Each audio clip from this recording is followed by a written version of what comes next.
Welcome back to my channel. आज हम देखने वाले हैं एडवांस कॉस्ट अकाउंटिंग का यूनिट 2, जिसमें हम देखेंगे ऊपरी व्ययों का विश्लेषण एवं लेखांकन।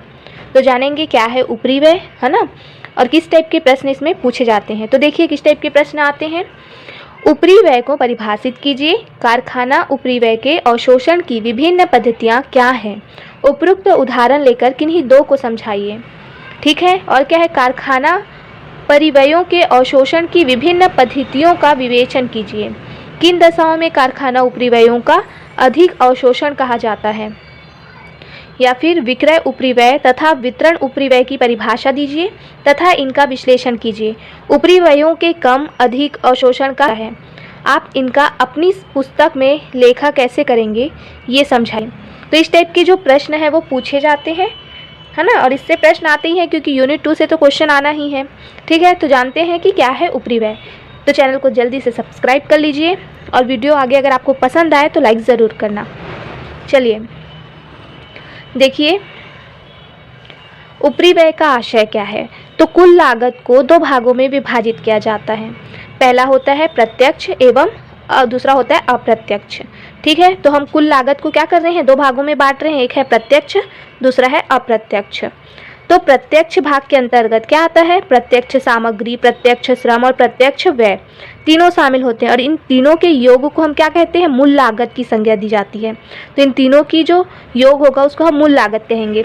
तो याद रखना, सामग्री, श्रम और व्यय। क्या, सामग्री, श्रम और व्यय, ये तीनों अगर प्रत्यक्ष हैं, है ना, तो उनके योग को हम मूल लागत कहेंगे।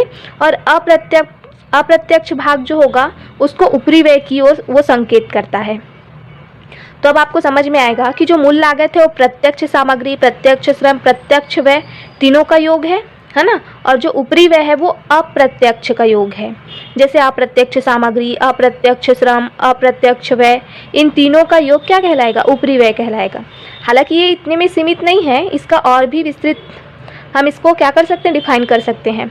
तो देखिए, वह व्यय जिसका किसी विशेष उत्पादन पर प्रति इकाई वितरण नहीं किया जा सकता, है ना, कोई भी व्यय जिसका हम क्या कर रहे हैं, विशेष उत्पादन पर प्रति इकाई वितरण नहीं कर पा रहे हैं, वरन प्रत्येक उत्पादन पर अविभाजन या संविलन किया जाता है, उपरिव्यय कहलाता है। मतलब उसको बांट नहीं सकते हैं, है ना।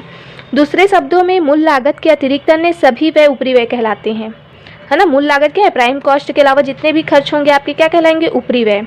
तो उपरिव्यय के अंतर्गत अप्रत्यक्ष सामग्री, अप्रत्यक्ष श्रम तथा अप्रत्यक्ष व्ययों को शामिल किया जाता है। तो वही क्या कहलाएगा, वही कहलाएगा आपका उपरिव्यय।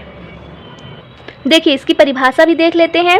ICWA लंदन के अनुसार अप्रत्यक्ष सामग्री लागत, अप्रत्यक्ष पारिश्रमिक अर्थात अप्रत्यक्ष श्रम लागत तथा अप्रत्यक्ष व्यय के योग को क्या कहते हैं, उपरिव्यय कहते हैं। तो आप इसमें क्या कर सकते हो, परिभाषा भी दे सकते हो। तीनों का योग क्या कहलाएगा, उपरिव्यय कहलाएगा। तो उपरिव्यय संपूर्ण उत्पादन के लिए सामूहिक रूप से किए जाते हैं तथा इनको किसी वस्तु या उपकार्य विशेष की लागत में प्रत्यक्ष रूप से चार्ज नहीं किया जा